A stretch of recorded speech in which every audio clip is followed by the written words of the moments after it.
This isn't just any BMW G31, it's the cheapest one in the world, and it used to serve as a police car. I picked it up for just £4,750, but trust me, that bargain came with baggage. We are talking coolant leaks, moldy interior, missing parts, damaged panels, and let's not forget the absolute chaos in the boot. A wiring nightmare only a government fleet could create. This is part 4 of the build, and today we are getting serious. We are reassembling the engine bay, topping up all fluids, and most importantly, it's time to press that start button and see if this X-Cab cruiser still has some life left in it. Will it run? Will it explode? There's only one way to find out. Stay tuned.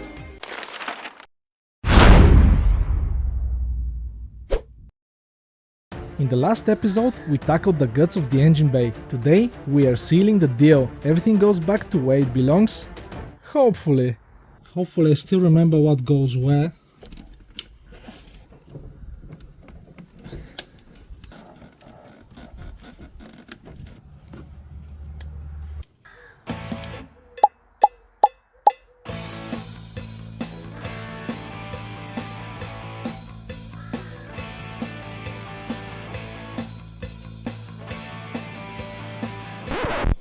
I don't know how I did not notice that, but if you look at the thread on the last bolt of the intake manifold, there is a lot of aluminium.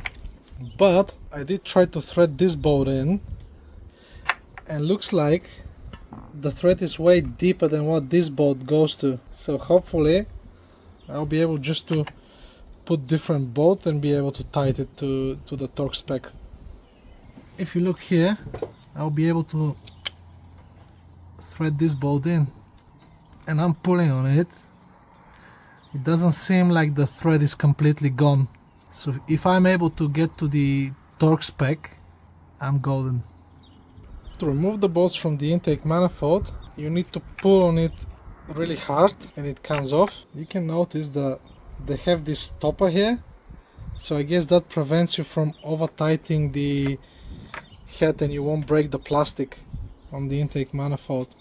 So I need to figure out some sort of spacer to make sure I'm not gonna over torque the manifold. Okay, so because the thread on this is really bad, I suppose whatever we see on the boat is the leftovers from the thread from the engine head. That's why what I came up with is I'll screw in this stud. It will go deeper than how far this bolt was screwing on, so basically more threads will be threading to the head. I cannot just buy a replacement bolt of this because it will be the same length as this one, and it will only screw up until where the threads are mangled.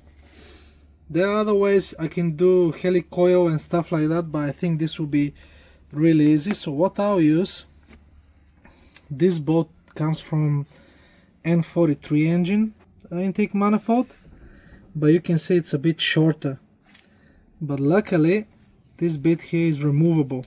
It's not like on this bolt. If that was removable, I would just remove it and put it over this stud, but it's not gonna work.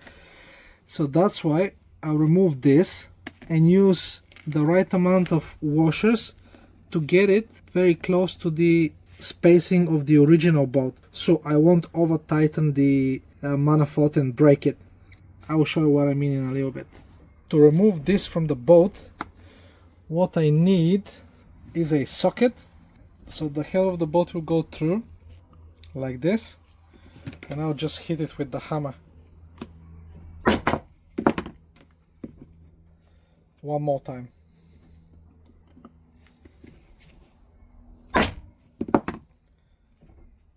Okay, you see? So the spacer is off now. So when I screw this to the head, I need to measure the length of this spacing and match it with this with some washers on. To get really close to the spacing of the original bolt, I'll use the spacer from the N43 engine intake manifold and 3 washers, and you can see that it's getting really close to what the original one was. And because this is longer, it will screw in deeper in the head, so it will help me to maintain nice strength to the assembly. I've already put the 3 washers on the stud, and now let's see if the manifold will go over it.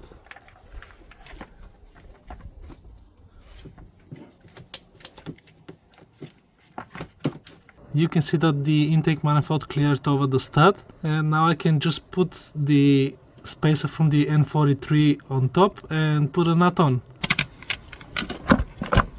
Yeah, now it's ready to put the nut on.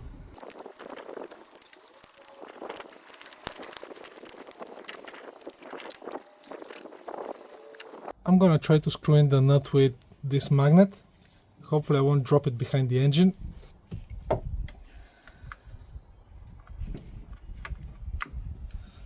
So I didn't mean screw it in, just to start it up on the stud, so I won't lose it when I try to tighten it up. The torque settings for the intake manifold is 15 Newton meters.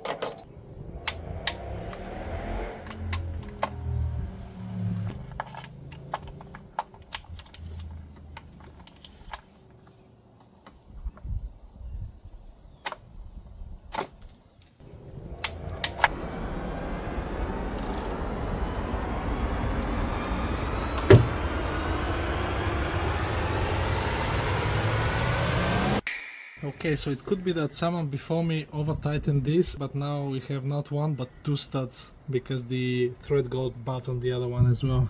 These here look decent, the rest of them, but we'll see.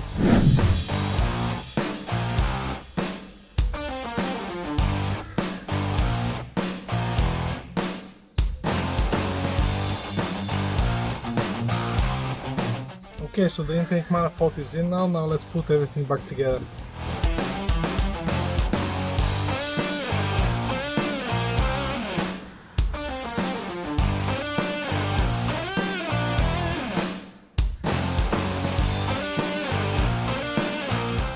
In case you wonder how I know where each one of these goes, you cannot mess them up because they won't plug in any other way. Each specific plug goes to specific socket.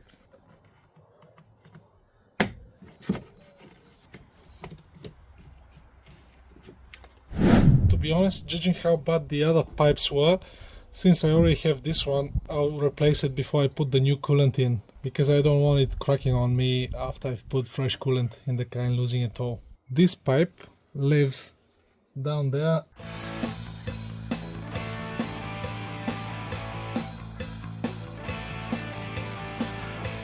Now take a look at that. This one broke as well when I tried to remove it. So this one was on its way as well. I'm really glad that I removed it. I'll put silicone behind this one as well to make sure I will have nice seal. Again, I've put some silicone behind the gasket, and this is only in case if the main one fails.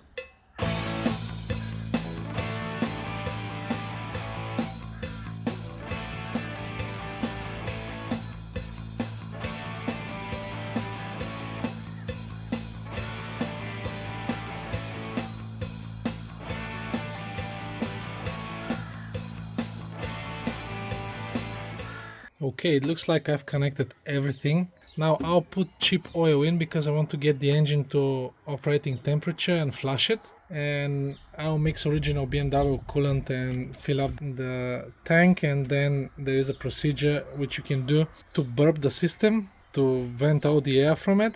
I'll show you in a little bit.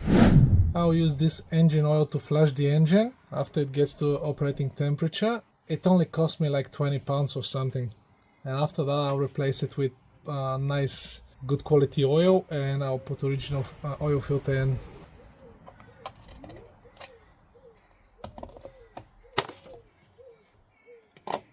This engine takes 5 liters, 5.3 liters, so I'll put 5 liters in, and I know this will be safe amount.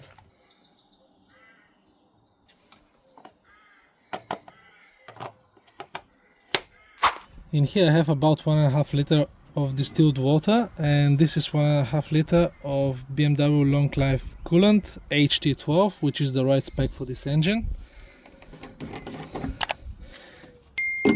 I'll pour the coolant in and mix it well, and I'll start giving it to the car. The coolant is green in color, and this is what it should be.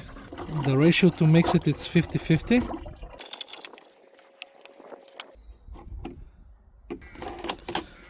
So now I'll shake it well, and I'll put it inside the engine.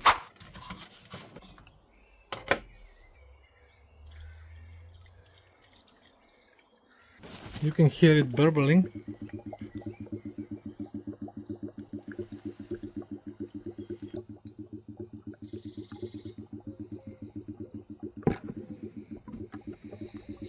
Okay, that's 3 liters in. The car can take some more. This one I'll mix it to be a bit stronger than the first one because there is some plain water inside the cooling system of the car. So hopefully this will get the ratio right. That's a little bit over 1 liter, and it should be 1.5 liters.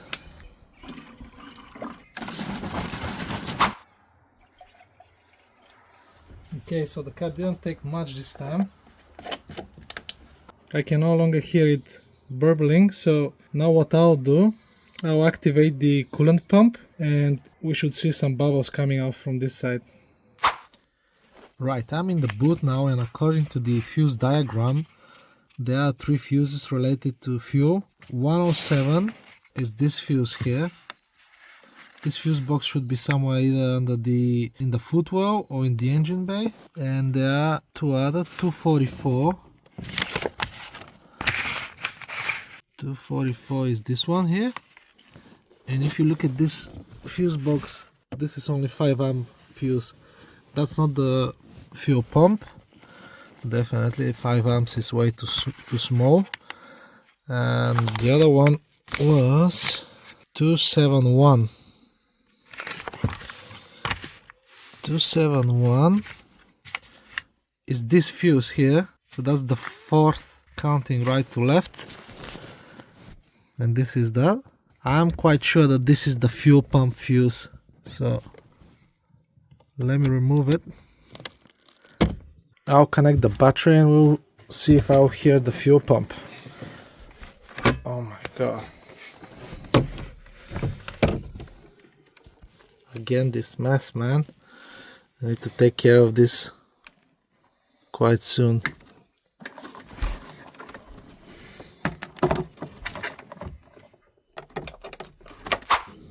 I have the car hooked to a charger as well, because now I'll activate the water pump to degas the system. Okay, so to start the bleeding procedure for the coolant, we need to turn on the accessory mode, which is you do that by tapping 3 times the start button.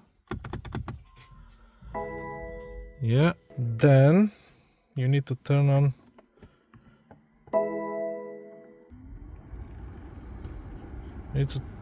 the heater to maximum with fan speed to the lowest setting, and now we need to hold the accelerator pedal for 15 seconds. Yeah, we have this message here, service function started, and now let's go to the front and see what happens. I can hear the water pump is activating.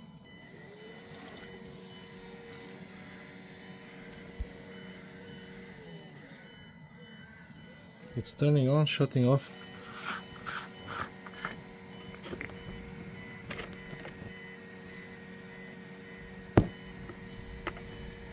I forgot to top this one up as well.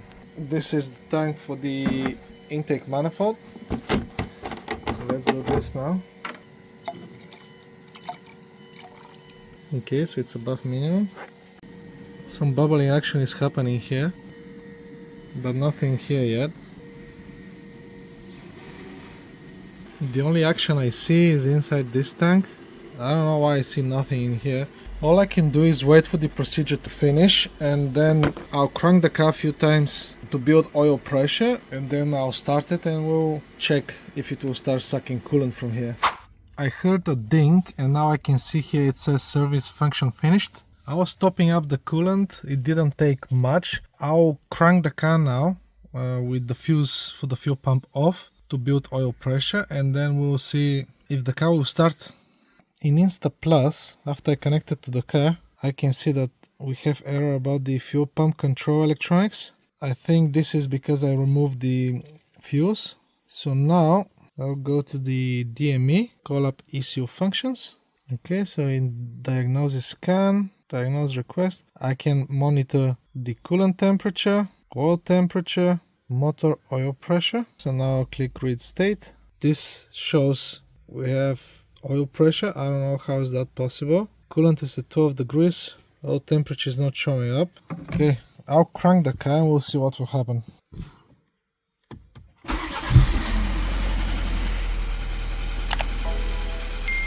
Okay, so we have oil pressure. The car started. So I suppose I didn't remove the right fuse for the fuel pump. Anyway, I don't think when they're doing service to your car, the dealer, they're cranking your car without the fuse pump on.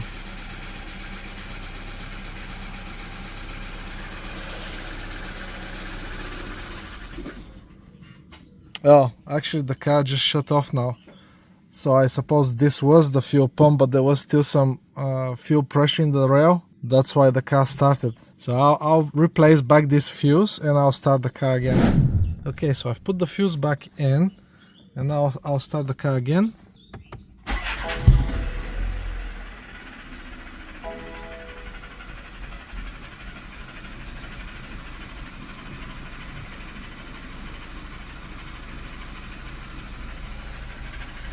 We can see good oil pressure, so we can see the coolant temperature here. Let me see if it sucked some coolant. Yeah, you can see that it sucked a little bit of the coolant, so I'll pour some more in.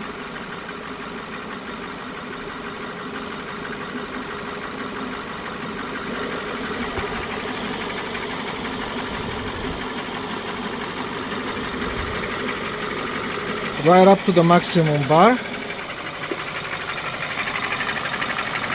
The engine is working now, somewhat smooth.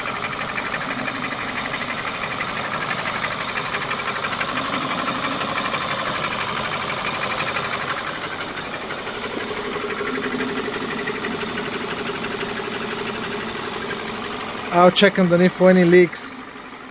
I can see some coolant leaking.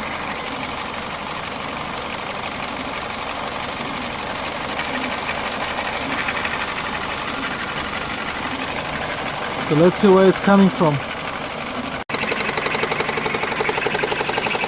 I can hear some tapping noise from somewhere underneath the engine, but it's intermittent. I don't think it's rod knot.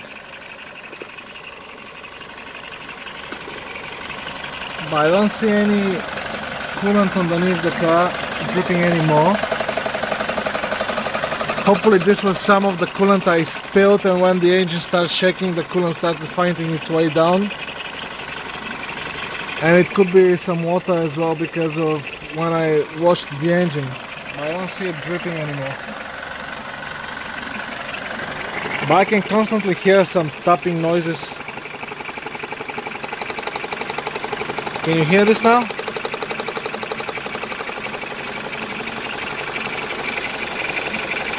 But it's coming in and it's going out. Coming and going.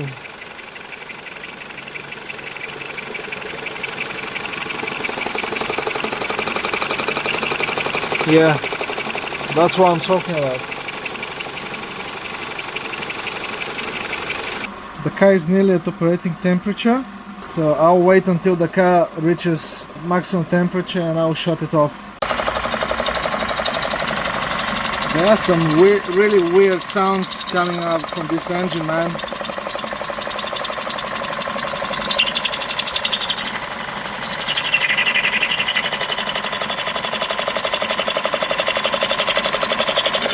I need to check the bearings on all the pulleys. The temperature is like that for about half an hour already, so I suppose this is the operating temperature of the engine. It's not going up or down. And I cannot see any leaks underneath the car. You can see it's dry underneath, there are no drips or anything. Okay, I'll turn off the car now, remove the accessory belt and start it again to see if this noise will still appear. Some bubbling is happening. System is definitely pressurized now.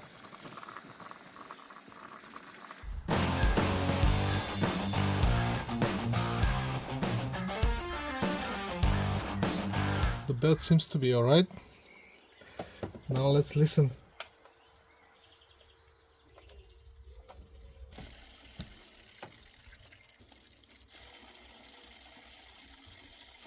Okay, so I'll start the car briefly now and I'll listen for this sound because there will be no alternator, there will be no water pump. So we'll see if any of the auxiliary stuff were making that sound. Let's see if the car will like it or not actually. A vehicle key is missing. Okay, vehicle key is here. Well, let's start the car real quick.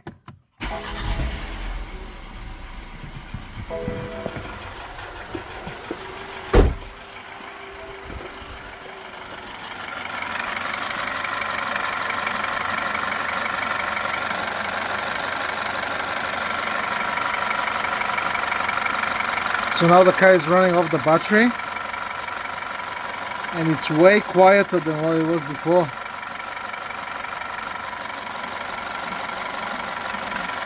Okay, I'll shut it off because I don't think the battery has enough juice to run the car. So from past experience I know that the alternator can make whining sound when it's under load. So I suppose this is what it was making the sound. It could also be the water pump. I'll definitely replace it with OEM one because I don't know for how long the engine was run with not much coolant in it. And the coolant is lubricating the pump as well. But it could be also that the car just needs a little bit of driving because who knows for how long it's sat at this dealer. Actually, I think there is a play in the shop. Actually, listen to that. That's the water pump shaft.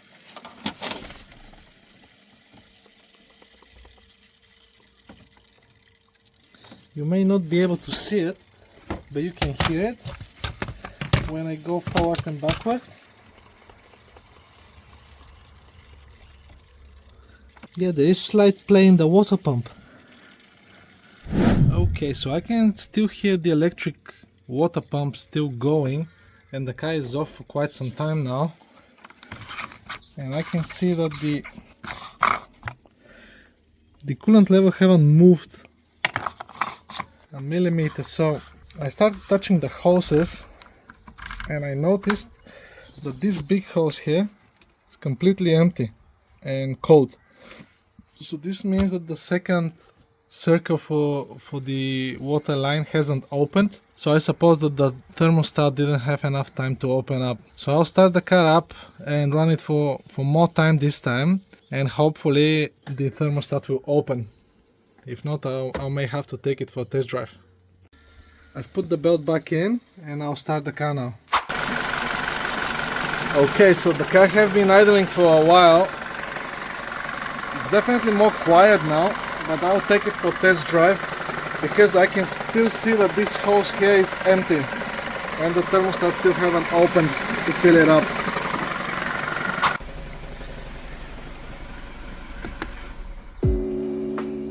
The engine runs, the fluids are in, and we got a new noise mystery to chase down. But for now, this ex-police G31 is officially back from the dead. If you're enjoying the resurrection of this bargain BMW, smash that like button, drop your guesses about the noise in the comments, and don't forget to subscribe. Because in the next episode we are taking this car out for the first test drive, and we are starting the long-awaited depolicifying. Thank you so much for watching, and I'll see you in episode 5.